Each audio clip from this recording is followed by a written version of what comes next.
Good evening traders, good evening investors. അങ്ങനെ ഇൻവെസ്റ്റേഴ്സിനെയും ട്രേഡേഴ്സിനെയും എല്ലാം തന്നെ ഒരുപോലെ സന്തോഷപ്പെടുത്തി നിഫ്റ്റി 8 ദിവസത്തെ ഫോളിന് ശേഷം ഇന്ന് അതിശക്തമായ രീതിയിൽ മുന്നേറി. RBIയുടെ മോണിറ്ററി പോളിസി മീറ്റിംഗ് കഴിഞ്ഞ ഞായറാഴ്ച മുതൽ ഈ ആഴ്ചയിലെ ഏറ്റവും വലിയ ഈവൻ്റ് ഇതാണ് എന്നുള്ള രീതിയിൽ നമ്മൾ എല്ലാ ദിവസവും ചർച്ച ചെയ്ത ഒരു കാര്യമാണ്. കൂടാതെ രാവിലെ പ്രീ മാർക്കറ്റിൽ ഡിസ്കസ് ചെയ്ത പോലെ തന്നെ ഓട്ടോ സെയിൽസ് ഉണ്ടായിരുന്നു. ഇന്ന് നിഫ്റ്റിനെ മുന്നോട്ട് നയിച്ചത് ഓട്ടോ കമ്പനീസും ബാങ്കിങ് കമ്പനീസാണ്. RBIയുടെ മോണിറ്ററി പോളിസിയിൽ 5.5 റേറ്റ് എല്ലാം തന്നെ അൺചേഞ്ച് ആയി. പക്ഷേ എന്താണ് ഈ ഒരു പോസിറ്റിവിറ്റിക്ക് കാരണം എന്ന് നമ്മൾ ചോദിച്ചാൽ ഈ വളരെ പോസിറ്റീവായിട്ടുള്ള കുറേ കമൻട്രിയാണ് ഇതിന് പ്രധാനപ്പെട്ട ഒരു കാരണം. ഇതിൽ ഒന്നാമത് നമ്മുടെ ക്രെഡിറ്റ് ഫ്ലോ എല്ലാം തന്നെ എൻഹാൻസ് ചെയ്യാനായിട്ട് ബാങ്കിങ് റെഗുലേഷൻസ് എല്ലാം തന്നെ ബൂസ്റ്റ് ചെയ്യാനായിട്ടുള്ള നടപടിക്രമങ്ങൾ എടുക്കുമെന്നുള്ള ഒരു പ്രസ്താവന. അതുമാത്രമല്ല നമ്മുടെ GDP ഫോർകാസ്റ്റ്, അതാണ് ഏറ്റവും പ്രധാനമായിട്ടുള്ളത്. നമ്മുടെ GDP ഫോർകാസ്റ്റ് എല്ലാം തന്നെ 6.5 നിന്ന് 6.8 ഉയർത്തി എന്നുള്ളത് വളരെ പോസിറ്റീവായിട്ട് ഇന്ന് മാർക്കറ്റിന് വന്നു. അപ്പോൾ RBIയുടെ റേറ്റ് കട്ട് ഉണ്ടായില്ല, പക്ഷേ അതിനേക്കാളും സ്ട്രോങ് ആയിട്ടുള്ള കമൻട്രി GDP ഫോർകാസ്റ്റ് RBI ഉയർത്തുക എന്ന് പറയുന്നത് വളരെ പോസിറ്റീവായിട്ടുള്ളൊരു കമൻട്രിയാണ്. അപ്പോൾ ഈ ഒരു കമൻട്രിയുടെ അടിസ്ഥാനത്തിലാണ് നിഫ്റ്റി ഇന്ന് 225 പോയിന്റ് ഉയർന്ന് 24,836 ക്ലോസ് ചെയ്യാൻ സാധിച്ചതും.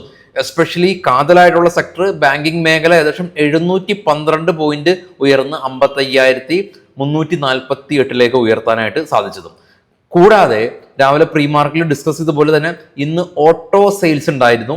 എല്ലാ മാസത്തിലെ ആദ്യത്തെ ദിവസം ഓട്ടോ സെയിൽസ് റിപ്പോർട്ട് വരും. വളരെ ഹെൽത്തി ആയിട്ടുള്ള ഓട്ടോ സെയിൽസും. കൂടാതെ നമുക്ക് ഈ മാസം മിഡോട് കൂടിയിട്ട് നമ്മുടെ ദീപാവലി ആഘോഷങ്ങളുണ്ട്.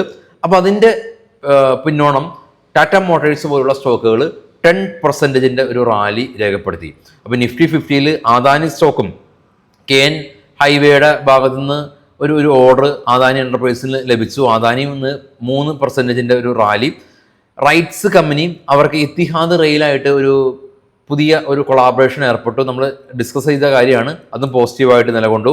അറ്റ്ലാന്റ ഇൻഡസ്ട്രീസ് കമ്പനി നമ്മൾ രാവിലെ പ്രീ മാർക്കറ്റിൽ ഡിസ്കസ് ചെയ്ത കാര്യമാണ്.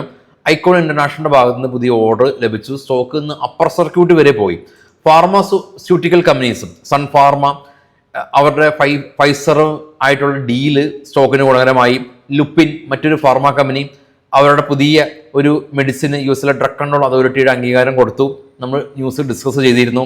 ഇനി മീഡിയ സെക്ടറിലേക്ക് വരുമ്പോൾ Sun TV company Royal Challengers ആയിട്ട് ഒരു പുതിയ കൊളാബ് കമ്പനി ഏർപ്പെട്ടു. സ്റ്റോക്ക് ഇന്ന് അതിശക്തമായ രീതിയിൽ മുന്നേറി.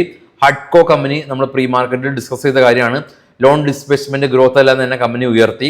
കമ്പനി 4% റാലിയും രേഖപ്പെടുത്തി. ഒട്ടുമിക്ക കാര്യങ്ങളും നമ്മൾ പ്രീ മാർക്കറ്റിൽ ഡിസ്കസ് ചെയ്ത കാര്യമാണ്.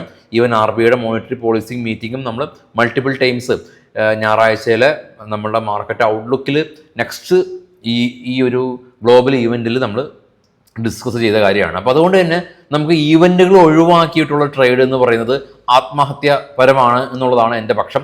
ഇന്നത്തെ ദിവസം എന്താണ് മാർക്കറ്റിനെ ഡ്രൈവ് ചെയ്യുന്ന കാര്യം, അത് നമുക്ക് പോസിറ്റീവ് ആവാം നെഗറ്റീവ് ആവാം, പക്ഷെ അതിൻ്റെ ഒരു റീസൺ നമ്മൾ അറിയണം. അപ്പോൾ നമുക്ക് അതിനനുസരിച്ച് നമുക്ക് പല തീരുമാനങ്ങളും എടുക്കാനായിട്ട് പറ്റും. അപ്പോൾ ഇനിയും ഈ ന്യൂസ് ഫോക്കസ് ചെയ്യാത്ത ആളുകൾ ന്യൂസ് ഫോക്കസ് ചെയ്യുക, ഓരോ ഈവൻറ്റുകൾ അതിൻ്റേതായിട്ടുള്ള ഇമ്പോർട്ടൻസ് കൊടുക്കുക. അപ്പോൾ നാളെ ചെറിയൊരു ബ്രേക്ക്. അപ്പോൾ നമുക്ക് നാളെ പ്രീ മാർക്കറ്റ് ഇല്ല. അപ്പോൾ നാളെ നമുക്ക് മറ്റൊരു ന്യൂസായിട്ട് എത്താം. അപ്പോൾ എല്ലാവർക്കും ഒരു ചെറിയൊരു കുട്ടി ബ്രേക്ക്. Thank you.